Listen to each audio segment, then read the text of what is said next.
नमस्कार दोस्तों, स्वागत है आपका आपके अपने YouTube चैनल FYD ऑनलाइन में। आज हम पढ़ने वाले हैं जुझार जी के बारे में और महादेव के बारे में और डोंगजी जवाहर जी के बारे में। जुझार जी अपने 3 भाइयों के साथ में लोटेरों से युद्ध करते हुए लड़ते हुए वीरगति को प्राप्त हुए थे, इसलिए इनको लोक देवता के रूप में पूजा जाने लगा। ठीक है, प्रमुख मंदिर इनका कहाँ पे है? सैलोदरा, नीम का थाना। सैलोदरा कहाँ पे? वर्तमान में नीम का थाना। और नीम का थाना पहले पिछले मतलब जब जिलों के पुनर्गठन से पूर्व कहाँ पे था? सीकर में था, लेकिन अभी वर्तमान में क्या हो चुका है? नीम का थाना प्रत्यक्ष जिला घोषित किया जा चुका है। ठीक, इन्हीं के बारे में इतना सा ही प्रचलित है कि इनके जो थान होते हैं खेजड़ी के वृक्ष के नीचे होते हैं, ऐसा माना जाता है। ठीक है, इसके बाद है कि मामादेव को बरसात के लोक देवता कहते हैं। क्या कहते हैं इनको?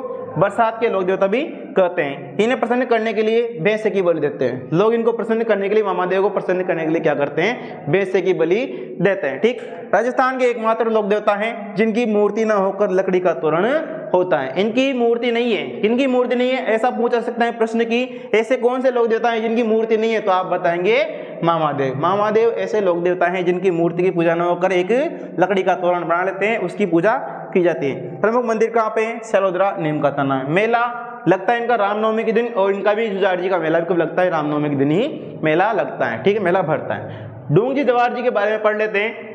दोनों क्या थे? चाचा भतीजा थे। दोनों कौन थे? दोनों चाचा भतीजा थे। क्या थे भैया? दोनों चाचा भतीजा थे। और जन्म कहाँ पे हुआ था? बाठोड़ पाटोदा गांव सीकर में। ठीक, उपनाम इनका बलजीभूर जी। क्या नाम है उपनाम? बलजीभूर जी इनका उपनाम है। 1857 की क्रांति। कौन सी क्रांति? 1857 की क्रांति के लोक देवता भी माने जाते हैं। अब ये क्यों मानते हैं? क्योंकि इन्होंने क्या किया था, जो बड़े बड़े धनी लोग होते हैं उनका धन लूटकर, यानी कि जो रिश्वतखोर होते हैं ना, वैसे वर्तमान में रिश्वतखोर होते हैं और पहले उस टाइम पे काला बाजारी करते थे, उनका धन लूटकर क्या किया था? गरीबों में दान किया था। क्यों कहते हैं इनको? धन लूट कर क्या किया था इन्होंने? गरीबों में बांटा। गरीबों में बांटा, यानी कि अंग्रेजों का धन लूटकर, बड़े बड़े सेठ लोगों का, राजाओं का धन लूटकर क्या किया इन्होंने? गरीबों में बांटा। इसलिए क्या कहते हैं इनको? 1857 क्रांति के लोक देवता भी कहा जाता है। ठीक, इसके बारे में देख लेते हैं इलोज जी के बारे में। इलोज जी होलिका के प्रेमी थे, मंगेतर थे, यानी कि हिरण्यकश्यप के होने वाले बहनोई थे। ये कुंवारे रह गए क्योंकि आपको पता है होलिका और प्रहलाद की कहानी पता है कि इसका विवाह होने से पहले जब बारात लेके आ रहे थे, उस टाइम पे क्या हुआ?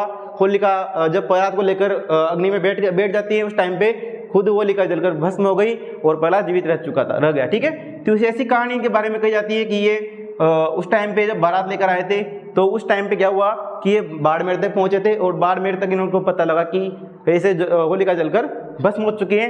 तो इस प्रकार से इनको माने जाते हैं। और मंगेतर थे होलिका के, और छेड़छाड़ के लोक देवता भी इनको कहा जाता है। ऐसा माना जाता है कि जिसका विवाह न हो उसका विवाह करा देते हैं। इसके बाद में जिसके पुत्र न हो, संतानहीन जो स्त्रियाँ होती हैं उनको इस संतान मतलब ये आशीर्वाद, इनका आशीर्वाद जिनको मिल जाता है, उनके संतान की उत्पत्ति हो जाती है। ठीक है, छेड़छाड़ के लोक देवता कहते हैं। और ये क्या करते हैं? इनकी सवारी निकलती है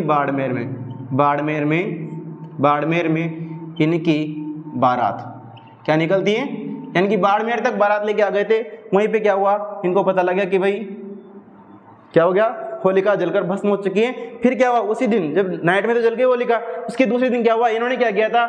धूल में लोटपोट हो गए। मतलब बाड़मेर कैसा है? रेतीला प्रदेश से, तो वहाँ पर धूल में लोटपोट हो गए रेत में। तो उसी दिन हम क्या बनाते हैं? दुलंडी मनाते हैं। किस दिन मनाते हैं? जब इन्होंने मतलब उथल पुथल कर डाला, इधर से इधर रेत फेंकी, इधर किया उधर किया, वनस्थल में ऐसे करने लगे।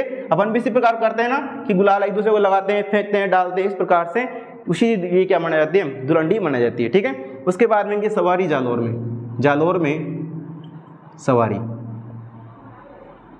सवारी निकाल जाती है। ठीक है, जालौर में क्या निकालते हैं? सवारी निकालते हैं। और यहाँ पर क्या निकालते हैं?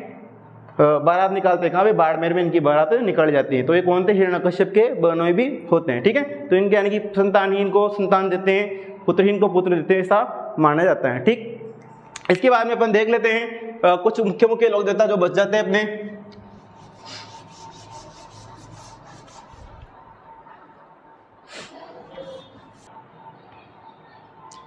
केसरिया कुंवर जी। केसरिया कुंवर जी कौन थे? गोगा जी के पुत्र थे। कौन थे भैया? गोगा जी के पुत्र। गोगा जी के पुत्र थे। सर्पदंश का इलाज इनके यहाँ किया जाता है। सर्पदंश का इलाज कैसे करते हैं? वो पे होते हैं ना, वो क्या करते हैं? अपने मुंह से विष चूस लेते हैं और इनका इलाज करते हैं। सर्पदंश का इलाज इनके देवरों पर किया जाता है। इलाज। कैसे? मुंह से विष निकाल कर। ठीक है, ये कौन थे? गोवा जी के पुत्र थे केसरिया कुंवर जी। ठीक, इसके बारे में देखते हैं। नेक्स्ट रूपनाथ जी। रूपनाथ जी, इन्हीं को अपन बालकनाथ जी कहते हैं। बालकनाथ जी हिमाचल प्रदेश में HP, हिमाचल प्रदेश में क्या करते हैं इनको? ये हिमाचल प्रदेश में झरडा जी के रूप में, झरडा जी या बालकनाथ जी के रूप में पूजा जाता है। झरडा जी के रूप में पूजते हैं। ठीक है, ये तो हो गए केसरिया कुंवर जी, ये हो गए रूपनाथ जी। इनके बाद देख लेते हैं भूमिया जी। भूमिया जी का नाम आपने सुना होगा। भूमिया जी क्या करते हैं? भूमि रक्षक देवता कहते हैं। क्या कहते हैं इनको? भूमि रक्षक देवता, या फिर इनको कहते हैं अपन सीमा रक्षक देवता। ठीक, यानी कि हमारे जो गांव में मतलब प्रत्येक गांव में पुराने जमाने की बातें हैं कि कहा जाता है कि प्रत्येक गांव में एक भूमिया जी स्थापित किए जाते थे, जिसकी वजह से क्या होती थी? भूमि रक्षा करते थे और सीमा की रक्षा किया करते। मतलब जो गांव की सीमा होती है ना अपने, जिसको पर काकड़ बोलते हैं, उनकी सीमा की रक्षा करने के लिए भूमिया जी को स्थापित किया जाता है, भूमिया जी के देवता को। ठीक है, इसके बाद में क्षेत्रपाल जी।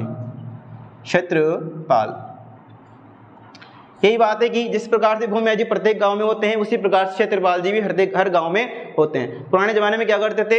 इनको देख लो, पहले दिन का नाम क्या है? क्षेत्र रक्षक देवता। क्षेत्रपाल जी का नाम क्या है? क्षेत्रपाल जी, क्षेत्र का मतलब वही अपना ये एरिया, क्षेत्र रक्षक देवता। यानी कि जब वर वधू विवाह करके लाए जाते थे गांव में, तो प्रथम बार घर पे ले जाने से पहले कहाँ पे डुकाया जाता था? मतलब उनके आशीर्वाद मिलता था। कहाँ पे लिया जाता था उनका आशीर्वाद? पहली बार क्षेत्रपाल जी के यहाँ पर जाते थे, वहाँ पे ढोक देने के बाद में ही घर पे वर वधू को लिया जाता था। ठीक है, तो यानी कि प्रथम, ऐसे लिखते हैं, विवाह के पश्चात, विवाह के पश्चात प्रथम पूजनीय देव। यानी कि विवाह के पश्चात जैसे ही गांव में प्रवेश किया दूल्हा दुल्हन ने, तो कहाँ जाते थे? क्षेत्रपाल जी के ढोक देने जाया करते थे। ऐसा प्राचीन जो बुजुर्ग लोग हैं वो कहा करते हैं, पूर्वज कहा करते थे। तो ये अपने सारे लोक देवता खत्म हो चुके हैं। अगर आपने यह वीडियो पहली बार देख रहे हो तो इसके पहले वाली वीडियो भी देखिए और उसके पहले वाली भी देखिए। मतलब सारी वीडियो जो लोक देवता की हैं, मेले त्योहार की हैं, वो देखिए। अगर आप हमारे चैनल पर नए हैं तो चैनल को सब्सक्राइब करना ना भूलें और बेल आइकन को प्रेस करना बिल्कुल ना भूलें। Thank you.